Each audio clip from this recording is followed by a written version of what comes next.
हाय, मी शीतल.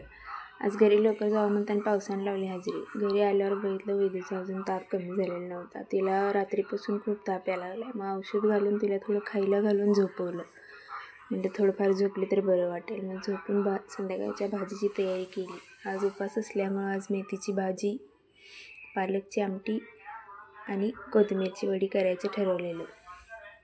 सगळं नीट करून घेतलं, पालकची भाजी वगैरे. मग एकीकडे डाळ शिजायला घातली, एकीकडे भात शिजायला घातला. मग पालकची भाजी कट करून स्वच्छ धुवून डाळीमध्ये परत घातली शिजायला. दोन्ही मस्त शिजले की छान लागते. भाजी पण शिजवून घ्यायची, डाळ पण व्यवस्थित मऊ शिजवून घ्यायची.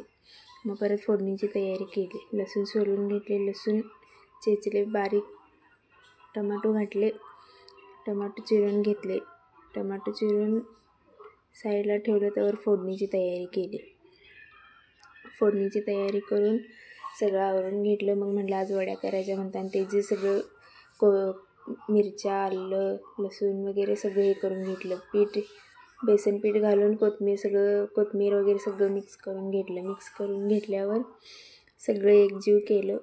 एकजीव करून मग कोथिंबीर वडी शिजायला ठेवली. तो शिजूसपर्यंत म्हटलं स्वामींची पूजा करून घ्यावं म्हणून आज माळ जपून घेतली. माळ जपून झाल्यावर म्हटलं माळ जपून घेतली पूर्ण व्यवस्थित. मग माळ जपून झाल्यावर वड्या शिजल्या. तोपर्यंत वड्या शिजल्या. वड्या कट करून घेतल्या.